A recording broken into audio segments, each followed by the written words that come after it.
সদস্যবৃন্দ এবং সরকারকে আন্তরিকভাবে কৃতজ্ঞতা ধন্যবাদ জানাই যে আমাদের কমিশন, দুর্নীতি দমন কমিশন, সংস্কার কমিশনের উপরে আমাদের উপরে আস্থা রেখে যে গুরু দায়িত্ব অর্পণ করা হয়েছিল। আমরা চেষ্টা করেছি আমাদের সাধ্যমতো মানুষের প্রত্যাশা পূরণের প্রতিফলনকারী একটি প্রতিবেদন তৈরি করার জন্য, এবং সেই লক্ষ্যে অন্য সংস্কার কমিশনের মতোই আমরা যথাযথ গবেষণা এবং জনসম্পৃক্ততা কার্যক্রম সম্পন্ন করে আমাদের প্রতিবেদন শেষ সম্পন্ন করেছি এবং আজকে জমা দিতে পেরে আমরা কৃতজ্ঞতা ধন্যবাদ জানাই। এবং একই সাথে আমার কমিশনের সম্মানিত সদস্যবৃন্দ যারা অত্যন্ত পরিশ্রম করে আমার সাথে আমার প্রেশারকে বেয়ার করে, চাহিদাকে মিট করে তারা আমার সাথে সহযোগিতার মাধ্যমে কাজ করেছেন, সবাইকে ধন্যবাদ জানাই। মন্ত্রিপরিষদ সচিবালয় থেকে আমরা পর্যাপ্ত সহযোগিতা পেয়েছি, যখন যেভাবে চেয়েছি সেটা পেয়েছি, তাদেরকে ধন্যবাদ জানাই। আমি খুব সংক্ষেপে আমাদের যে প্রতিবেদনটি সেখানে 47টি মোট সুপারিশ আছে, সেগুলোর মধ্যে থেকে উল্লেখযোগ্য কয়েকটি বিষয় যেগুলো মোটা দাগে স্ট্র্যাটেজিক বা কৌশলগত, সেগুলোর উপরে আমরা গুরুত্ব দিয়ে কয়েকটি বিষয় উত্থাপন করছি সংক্ষেপে। প্রথমে হচ্ছে যে আমরা যে বিষয়টি দেখেছি সেটা হচ্ছে যে দুর্নীতি দমন কমিশনের মতো প্রতিষ্ঠান কোন দেশে একক মতো বাংলাদেশেও এককভাবে দুর্নীতি নিয়ন্ত্রণ করতে পারে না। তার উপরে কেন্দ্রীয় দায়িত্ব দুর্নীতি নিয়ন্ত্রণের, কিন্তু তার জন্য একটা উপযোগী রাষ্ট্রীয় এবং সামাজিক পরিবেশ লাগে। পুরো রাষ্ট্র এবং সমাজকে সম্পৃক্ত করতে হয় দুর্নীতিবিধি অবকাঠামোতে। সেই বিবেচনায় আমরা প্রাথমিকভাবে বেশ কিছু গুরুত্বপূর্ণ প্রস্তাবনা করেছি আমাদের দেশের অভিজ্ঞতা বৈশ্বিক চর্চার উপর নির্ভর করে। তার মধ্যে অন্যতম হচ্ছে যে আমরা আমাদের সংবিধানের 20(2) অনুচ্ছেদ যেটি আছে সেটাকে সংশোধন করতে চাই। সেটি হচ্ছে যে সেখানে সুনির্দিষ্টভাবে ক্ষমতার অপব্যবহারের বিরুদ্ধে সাংবিধানিক একটা অঙ্গীকার, অর্থাৎ রাষ্ট্রীয় এবং আইনি ক্ষমতাটাকে অপব্যবহার করে ব্যক্তিগত স্বার্থে সুবিধা অর্জনে যে ধারা প্রতিষ্ঠিত হয়েছে বাংলাদেশে, সেটাকে তার বিরুদ্ধে একটা সাংবিধানিক অঙ্গীকার লাগবে। যেটা সুযোগ আমাদের সংবিধানে আছে, 20(2) অনুচ্ছেদে এই সম্পর্কিত অনুপার্জিত আয় অবৈধ বিষয়টি ঘোষণা করা আছে। এর সাথে আমরা এই বিষয়টি জোরালোভাবে সংযুক্ত করতে চাই সুনির্দিষ্টভাবে।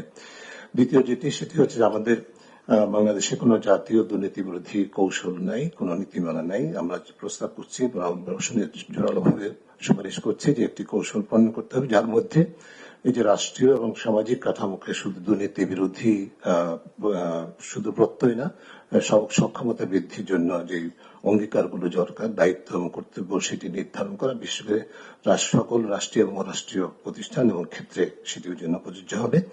এবং এই কৌশলটি প্রতিপালিত হচ্ছে কিনা সেটি পর্যবেক্ষণ মূল্যায়নের জন্য আমরা প্রস্তাব করেছি সংবিধানের 77 অনুচ্ছেদের সাথে সামঞ্জস্যপূর্ণভাবে ন্যায়পাল একটা কার্যালয় প্রতিষ্ঠা করা, যার দায়িত্ব হবে এই কৌশলের বাস্তবায়নের পরিবীক্ষণের বা প্রতিফলনের মূল্যায়ন করা ধারাবাহিকভাবে, নিয়মিতভাবে। এরপরে যে বিষয়টি আমরা জোরালোভাবে সুপারিশ করেছি সেটি হচ্ছে যে বৈধ আয়ের সাথে অসামঞ্জস্যপূর্ণ সম্পদ, অর্থাৎ সাধারণত যেটি বলা হয় কালো টাকা বৈধতা দেওয়ার যে বাৎসরিক রীতি আমাদের রাষ্ট্রীয় বা সরকারি ভাবে প্রতিষ্ঠিত করা হয়েছে বাংলাদেশে, সেটি চিরতরে বন্ধ করতে হবে। এরপরে রাষ্ট্রীয় এবং আইনি ক্ষমতার অপব্যবহারের অন্যতম যে আইনি সক্ষমতার ঘাটতি বাংলাদেশে, সেটা হচ্ছে যে আমাদের দেশে কোনো স্বার্থের দ্বন্দ্ব নিরসন প্রতিকার আইন নাই। আমাদের এই ধরনের একটা আইন প্রণয়ন করতে হবে যার মাধ্যমে ব্যক্তিগত পরিচয় বা সম্পৃক্ততার দ্বারা প্রভাবিত হয়ে যে রাষ্ট্রীয় ক্ষমতার বা সরকারি ক্ষমতার অপব্যবহারের সুযোগ নেওয়া হয় সেটাকে রহিত করা যাবে এবং নিয়ন্ত্রণ করা যাবে। এরপরে একটি গুরুত্বপূর্ণ খাত যে বিষয় সেটি যেটি সাম্প্রতিক বিশেষভাবে আলোচিত হয়েছে, আমরা দীর্ঘদিন পর্যবেক্ষণ করেছি আমাদের দেশে যে বড় ধরনের দুর্নীতি হয়, অর্থ পাচার হয়, লুণ্ঠন হয়।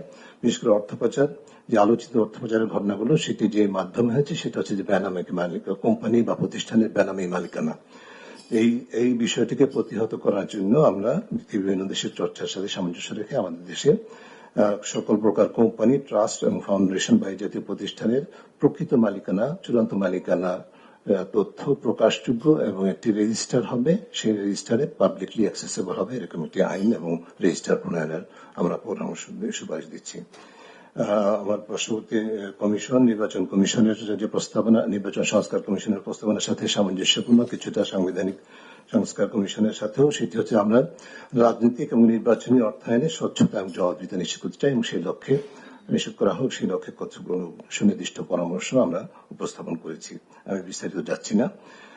এরপরে বিশেষ করে সাধারণ মানুষের দৈনন্দিন জীবনে দুর্নীতির যে প্রভাব, সেটাকে নিয়ন্ত্রণের জন্য আমরা সকল প্রতিষ্ঠানে, বিশেষ করে সেবামূলক খাতে, সরকারি এবং বেসরকারি খাতে, বিশেষ করে যেমন থানা, নিবন্ধন কর্তৃপক্ষ, রাজস্ব কর্তৃপক্ষ, পাসপোর্ট এবং বিভিন্ন স্বাস্থ্য, শিক্ষা, এই ধরনের খাতগুলোতে, সেবা খাতগুলোকে এন্ড টু এন্ড অটোমেশন করতে হবে, পুরোপুরি অটোমেশন সম্পন্ন করতে হবে।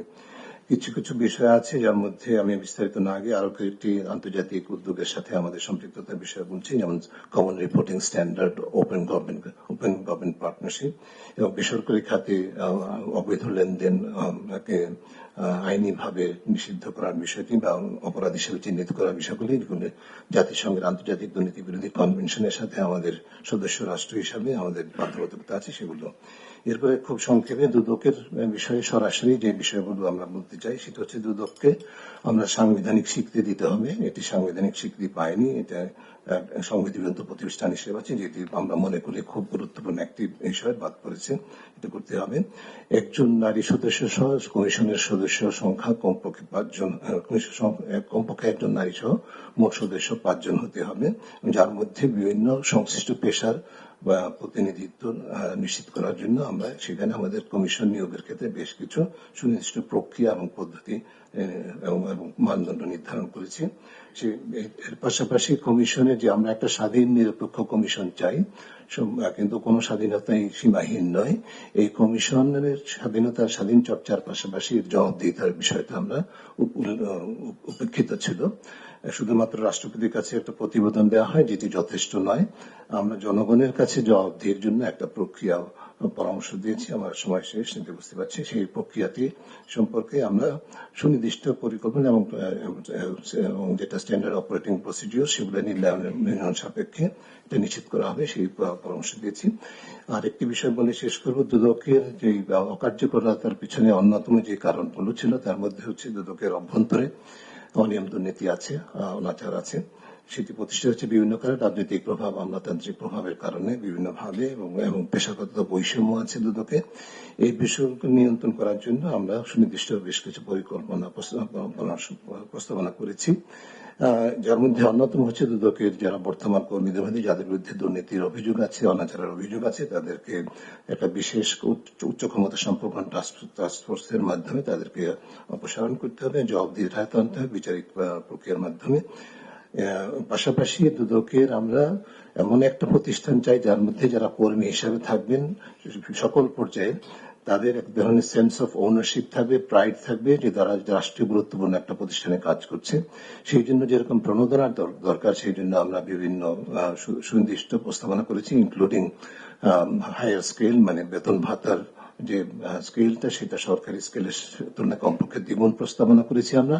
কিন্তু পাশাপাশি এটা কিন্তু এই শর্ত সাপেক্ষে যে এই প্রতিষ্ঠানের নৈতিক স্ট্যান্ডার্ড এবং স্বচ্ছতা জবাবদিহিতার ক্ষেত্রটি হবে সর্বোচ্চ মানের, এবং সেটা দুইটার সাথে সমন্বয় করে এরকম একটা প্রতিষ্ঠান আমরা নিশ্চিত গঠিত হবে আমরা চাই, যেটি দৃষ্টান্ত স্থাপন করে মানুষের আস্থাটা ফেরত পাবে। আমি সবশেষে বলবো যে আমাদের সুনির্দিষ্ট যে সুপারিশগুলো আছে সেগুলো বাস্তবায়নের জন্য আমরা আমাদের প্রস্তাবনা যে কমিশনের বিবেচনা অনুযায়ী একটা পথরেখা প্রস্তাব করেছি, যার মধ্যে যে সুপারিশগুলো আছে তার মধ্যে স্বল্প, মধ্যম, দীর্ঘ মেয়াদে বাস্তবায়নযোগ্য আমরা সুপারিশগুলো এবং কোন কর্তৃপক্ষ সেটা বাস্তবায়ন করবে সেটাও চিহ্নিত করেছি।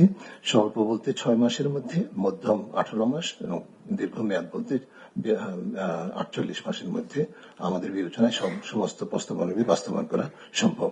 অনেক ধন্যবাদ সময়ের জন্য।